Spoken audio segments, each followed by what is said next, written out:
Hello Capricorn, it's Kay Loves Tarot. Hope you guys are well. So we're getting stuck into your end of May 2019 readings. Love readings for Capricorn. Sun, Moon, Rising Capricorn. To the end of May 2019. Love for Capricorn. Sun, Moon, Rising. 16th to the 30th of May 2019. Let's give these a real good shuffle before we cut the stack and get stuck in. Capricorns. My wonderful Capricorns. Right. Let's get stuck in, you guys, and see what the energies are like. So we've got the 8 of Pentacles. Lovely. Hard work and effort. Being proud of what you've achieved. The Tower in the reverse, avoiding disasters. The 10 in the reverse, 10 of Pentacles reversed. The 8 of Cups, 8 of Chalices in the reverse. The King of Chalices in the reverse. And the 10 of Wands. Now, just for the sheer fact that we have got some Pentacles here, these are love reads, and I will interpret this as a love read. But just as a side note, when it comes to a career, and I say career because that's really what the 8 of Pentacles is. This isn't just any job. This is a career. So someone who's probably watching this, who feels like they're in their chosen optimised career. We've got a lot of hard work and effort being put in for little, and we've got a boss here that's abusing their position. You're basically being asked to reconsider the position that you have either been offered or that you've entered into. This looks like you may have already entered into it. A lot of hard work and effort for nothing, really. This is sort of getting so close to your dream goal, and then, you know, bam, we're hitting a dead end, and now you're stuck. And I feel like the Tower in the reverse say this is a bit of a disaster. You really do need to pull back. We've got a manager. I don't feel like this could be employed. This feels more like manager, supervisory role. Someone who's above you, but they're abusing their position. So they may be stopping you from progressing. This to me looks like doing someone's dirty work. Just saying, just saying. Right, let's pull some romance angels, and then we'll interpret the love part of this read. But yeah, someone's definitely being asked to walk away from this and go apply elsewhere. Well, not so much walk away, because you can't cut your nose off to spite your face. You need an income. But what you can do is start applying elsewhere in the meantime. And then as soon as something else comes through, you can leave this behind. Okay, we have religious factors. This could mean religious rituals such as marriage, but also it's about your upbringing and what influences you, and giving a relationship a chance. Okay. Let me get my trusted gilded tarot and we can start clarifying this thing. So in terms of relationship, this is a bad influence. That's what I've got here. This is a bad influence, definitely. So this is someone who could be extremely manipulative, but also threatening. It's intimidation, really. That's kind of what it is with the King of Chalices in the room. Sorry, the King of... It is the King of Chalices, yeah. It's like, not so much intimidation. It's more along the lines of manipulation. Being easily manipulated into believing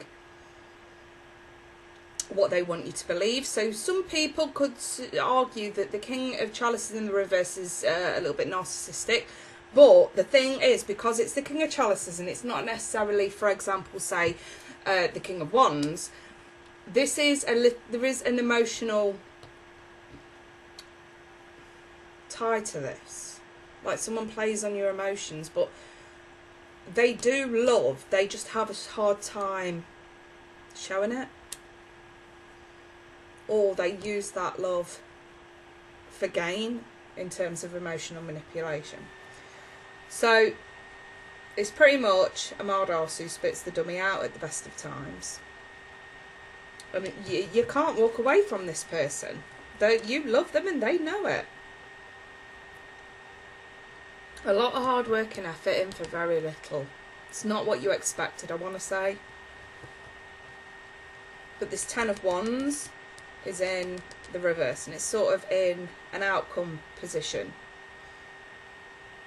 I feel like this is just realisation that occurs maybe with the Tower, and then the 10 of Wands is the action that you take as a result of realisation.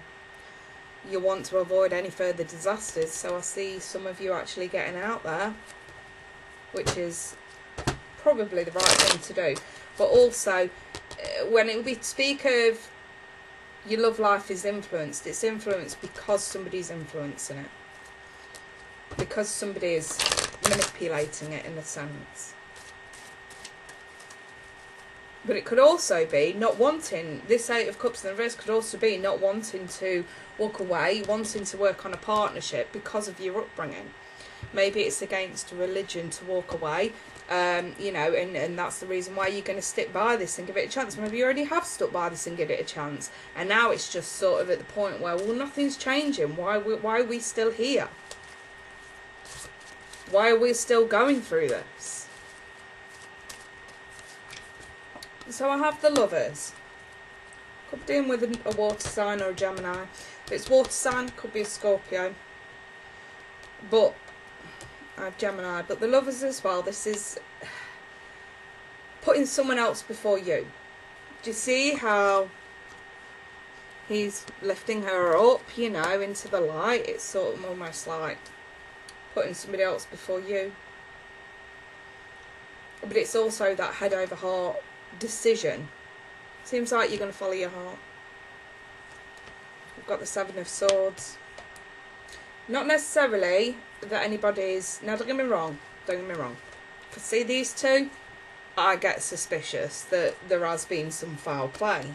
But, it's not to say that it has. Let's look at the context. Let's look at the reason why the 7 of Swords is here in terms of what the swords really mean. They're all about what goes on in your head, your thoughts, how you communicate. And so sometimes this is just running away from the truth, running away from the facts. Sticking by something even though deep down you know it's not going to work.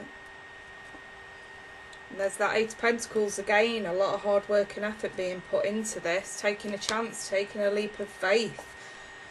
Alright, it's debatable, is this worth it or not? But the Wheel of Fortune, you're definitely optimistic and it is definitely the right time. I want to say it's the right time to give it one last shot, and I mean one last shot, one last chance. I'm feeling a little bit... When the Emperor shows up in the reverse, this is a very materialistic card. And I want to say that some of you are dealing with someone who just does not make you feel good about yourself.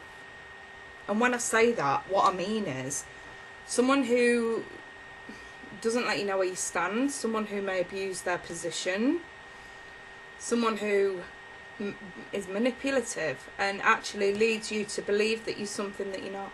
The Empress in the reverse is that upset, depressed, unattractive feeling that we get when someone's made us feel that way. The High Priestess, there's more yet to be revealed from this situation, and justice will prevail. Now, this does not necessarily mean, too many people seem to think that when the Justice card shows up, it means that this situation is going to go in your favour. Not necessarily. It's karmic. And it's a double-edged sword. Don't forget that. What goes around comes around, and this could end up being a catch-22 situation. You agreeing to give it one last shot, and someone proving they really don't deserve it when you have your expectations so high. So I think what Spirit's trying to say here is, yes, go ahead, give it one last chance. I don't think you're going to tell them it's the last chance, but I really do think that you are going to take this chance. And I think Spirit's trying to say, don't expect too much of this person. If they change, they will not change before it's the right time to. So it doesn't matter what threats there are, what incentives there are, this person won't change unless they want to, unless they are ready and not before. So when the Justice card shows up, if they change, that's right and just. If they don't and you have to walk away, that's right and just. Spirit's just here to remind you that, especially with it being double-edged sword, this could go one way or another. And there's not necessarily a straightforward prediction for this kind of situation.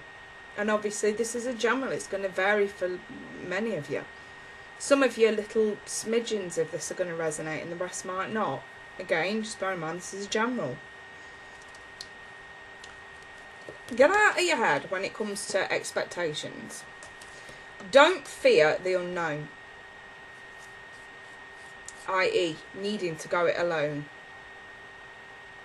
Whichever way this goes, you're going to take this chance on this person regardless, for whatever reason, whether it be spiritual, religious, upbringing, love, whatever reason, you're going to give this another shot in the hopes that this person's going to change eventually. I'm just going to say, that's really good of you to do that. The effort and the will is there. Just don't have your expectations too high. This person's a little bit, whoever you're dealing with, they're a bit unpredictable. And they're not going to change before they feel it's ready. What I would say to you is, because I like the High Priestess, she comes with encouragement. Encourage this person to treat you better. If you notice them playing on your emotions, you know, oh, can't believe you're not doing this, I thought you loved me, I thought you loved me, you know what I mean, and that kind of stuff. Encourage this person to try better in the relationship, you know, and at points like that, say to them, I do love you, but that does not mean to say I'm going to do the wrong thing. I'm always going to do the right thing. And if you can't accept that, then what love does that show you have for me? And question this person on it. I've got a sense that someone here is cowering down to somebody who knows how to play the game. Like I say, smidgens of this may resonate for some of you. The whole thing might not resonate for some of you. The whole thing might resonate for some of you. You know, this is general. But Spirit will always pull out the messages that need to go to those who need to hear them the most. So, you know, if you find it hasn't resonated, check out your Moon or your Rising, or go see if another tarot reader on YouTube's got the right messages for you. Plenty of very, very good tarot readers out there that may have your messages at this time. In the meantime, there you guys, I'm going to leave this here. So these are the energies I'm really sort of seeing towards the end of the month. It's giving another relationship a chance that you probably should walk away from, but you're not gonna. What Spirit's basically saying, yeah, this is a bit unpredictable. It could go one way or another. Just don't have your expectations too high. And if this person continues messing you around after you've given them an ultimatum, then yeah, say what you mean and mean what you say. If you're gonna leave, leave. If you're gonna stay, stay. I'll leave it there. If anyone wants personal reading, feel free to email me. It's all below in the description. In the meantime, there you guys, I wish you a fabulous end to the month of May, and we'll speak soon. Take care. Bye for now.